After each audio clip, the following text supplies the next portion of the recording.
I'm actually going to address something. I've been doing a lot of research, interviews from like Germany, overseas, not so much the PAX stuff that takes place around, the States, interviews, things of that nature. Stuff that gets hidden around the web that, it's kind of hard to locate. And I noticed that there's not a lot of discussion about guilding. And in a game like Guild Wars, guilding, in any MMO, guilding it's not a necessity, usually, except maybe for Final Fantasy XI, because Final Fantasy XI was just goddamn ridiculous, but I love Final Fantasy XI, don't get me wrong. Alright, I loved it for a long time, so don't think I'm hating on it. No flaming me for that or anything like that. But what I'm saying is, we all know there's going to be guilding in Guild Wars 2. And of the interviews that I've read, and it's actually been confirmed, there's going to be no content over what is required of a 5-man group. So there's not going to be those huge raiding drama parties and all the pickup groups like, oh, we got to find, oh shit, we need a healer because, we want to do this raid, but goddamn, we're 5 people down, now we can't do it, everybody goes to bed with, it's World of Warcraft flashback, sorry, I need to go take my meds, but, no, seriously, I don't really take meds, no, but seriously, we have, limited information about guilding. Like, everybody knows there's going to be guilding there. But I don't believe, and you can correct me if I'm wrong, actually, if somebody knows anything about this, post it in a comment or send me a message about it. Even the tiniest detail, like, will there be guild capes, like there was in Guild Wars 1, where you could design your own emblems and actually show them around? Because that would be kind of cool, but as good as, maybe the guilding system, well, okay, let's face it, wasn't the greatest. You could work and get your guild hall, but it costs a lot of money to put all the crap in it that you needed. Not a lot of people probably did it. And I never bothered making a blood oath for Guild Wars 1. I wanted to, but I viewed it as a soloist game. I prefer actually the solo in most games, so I just stuck with the soloing aspect of it. And I didn't really, I made a guild called 13 Graves, and it had some of my close friends that actually live around me, and they got into Guild Wars, and it was just basically us. And we never really grouped or anything. It was just the easy mode to chat, so we could turn chat off in town, because town chat is ridiculous, and everybody knows that. So, even though we know it's going to get better, not a lot of people are in the know about exactly how it's going to get better. And I think they've mentioned, that they're going to take a lot of cues from the best parts of the best games and leave all the bad parts out. Like, from World of Warcraft, they're going to take out, it's instant playability in World of Warcraft. You don't really have to, okay, I'm going to get a lot of hates and dislikes for saying this, so we're going to keep this between us, but World of Warcraft sucks. No lie, I played World of Warcraft for 2.5 years, dude. Seriously, never had an issue, never had a problem. I had a blood oath there. The only problem I ever had there was keeping blood oath together, because everything is about raiding. Everything is raiding. Everybody's got to be a raider. Got to have the best gear. New gear comes out every 2 months, and we got to form a new raiding guild. It's ridiculous, completely ridiculous. But one thing that Cataclysm actually did do was they implemented a experience system for guilds. Whereas if a guild works together, you gain experience, and it garners towards the guild, and you earn guild-wide. I don't know if I want to call them traits or abilities, because they vary. But I think that's a brilliant idea, and I would love to see that incorporated into Guild Wars 2. But I'd like a little cleaner. Not so, because if you owned a guild in World of Warcraft, it was really time consuming as far as maintaining it, and it was kind of limiting in certain aspects. I'd love to see ease of use, I'd say, with guild. For all the guild masters out there, they're gonna make guilds for Guild Wars 2. Hi, what's up, by the way? Because I myself, I said, you know what? Blood Oath, I made an EverQuest back in 2001. And this will be the 6th game that I've actually owned a Blood Oath. And I wasn't ever going to remake it again. And when I heard about Guild Wars 2, I was on the fence. I was like, do I want to? Or do I just want to jump on and have fun? Do I want to worry about constantly, keeping people happy? Do I want to worry about, and the littlest thing's going to go wrong and screw up my whole day? And finally I said, you know what? I don't even care. I want to make another Blood Oath, and I want to make it the best Blood Oath that I can possibly make it.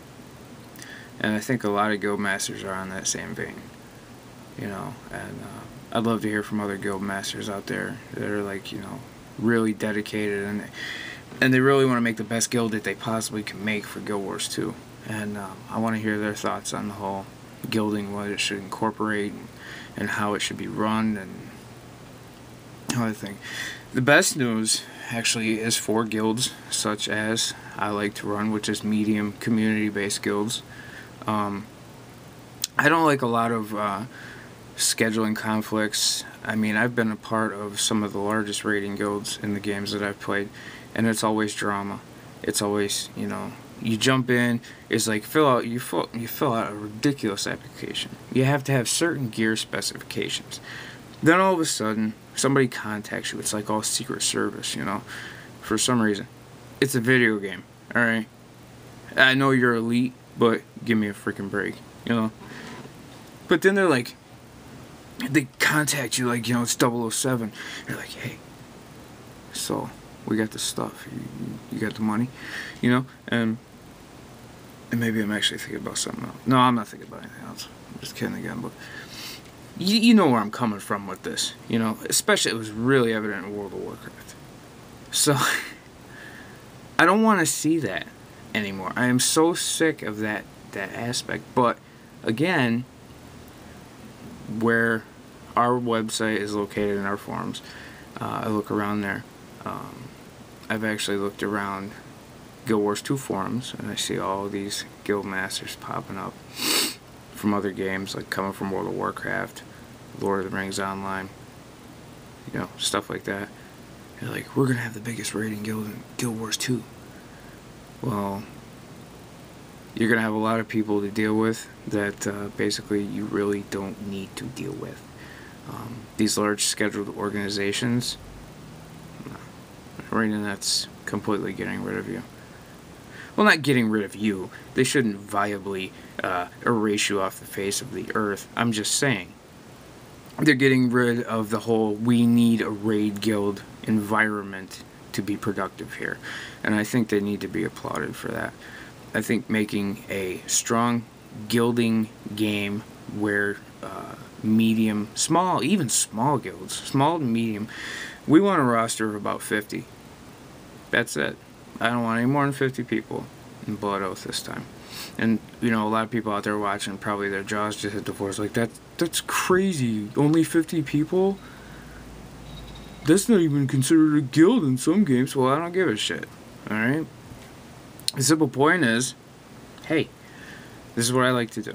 I like to play a game. I like to have a bunch of friends online at the same time. I like to just, if I want to run a dungeon, I don't want to run a dungeon with a bunch of people I don't know or talk to ever. I want to run a dungeon with people I know, and talk to on a consistent basis, and have done things with, and take videos with, and screenshots, and post them places so people can look at them and just, have wet dreams about them, or whatever people do when they look at pictures online. But I don't know. I think they need to implement that whole trace system for World of Warcraft, and I think that they really need to keep the guild hall idea, but maybe put a section in like the capital cities, or maybe even Lion's Arch, because we really haven't heard that much of Lion's Arch outside the books. Maybe there'll be guild halls there. Who knows? But again, only time will tell these things. But right now, I'm really happy that ArenaNet is supporting the smaller frame guilds, the medium frame guilds, and saying to the large guilds, we really don't need you in this game. You know what I'm saying? It's like, what's the easiest way to put this? We all love Guild Wars 2. That's end of story. Get over it. If people are actually watching this that don't love Guild Wars 2, and they, they're just surfing around the web, and they see, a picture of my ugly mug up there, and it says Guild Wars 2 on the tagline, and they start watching it, start watching it just to dislike it, just to hate it, just to say, you know what, fuck you, buddy. That's all they're doing. It's pointless. It's a waste of their time. It's a waste of my time. I don't give a crap what all the haters, I don't give a crap what your opinion is, personally. You know what I mean? In the end, we're all going to play Guild Wars. That's the end story, World of Warcraft has been draining for about a year now. 2 years even. Even since, like, Lich King came out, a lot of people took off, went to other games. Fallen Earth. I mean, there's been a lot of good MMOs that came out since that. And, they're losing business, and they know it, and it's going to come to an end. Blizzard's going to shut the doors down. They aren't a company that's not going to stick around when they're not making money. Anyway, I've been rambling on. I do apologize. And, I get in front of a camera or something, I pretend like I'm just talking to myself, because sometimes I do hear voices, but what was I going to say? Damn it, I forgot. Anyway. Yeah. But we're all gonna play Guild Wars 2. And I wanna hear people's thoughts, on the whole guilding system and their stance on how raiding guilds aren't necessarily required or needed in Guild Wars 2. Personally, I think it's great. I saw a link somewhere. Oh God, if I could track down a link, I'll upload it with this. Where it said the Elder Dragons. I did a video with Kralkatork in it, and you saw the grand scope of him. And people say, "Oh my God, Kralkatork! He's gonna be gigantic. Zaitan is gonna be gigantic." And yeah, they are. And I thought they would like stage it like like Sorrow's Furnace. But I'm not so sure anymore, because I think I saw a post somewhere, and I don't remember exactly where I saw it. If somebody could point me in the link direction, I'd greatly appreciate it. It was about how you go stages. You go in stages for the Elder Dragons. And I know I saw this somewhere. I did not imagine this, but you go in stages. It's like a step stage. It's like if you ever play Final Fantasy XI, the Garrison Quest, you do certain things, and then all of a sudden you have an item and use it to trigger an event. And somewhere I saw a post where it said you take little steps, little stages, and then from those little stages, everybody that's on the same point of that stage, the Elder Dragon comes down, it's timed, and it's a huge event, a gigantic event where everybody's involved, and it's not just anybody who's in a specific party, which the event system is also banging. I love the event system. God forbid they take that out at the last minute, and they're not gonna, but if they did. So anyway, guys, this has gone on way too long. Yeah, later. Anyway, comment, like, subscribe, all that crap. Everybody says it in their videos. Hey, I got a new video up. Like it or subscribe to it. Go ahead. You know how to do it. It's basic rocket science.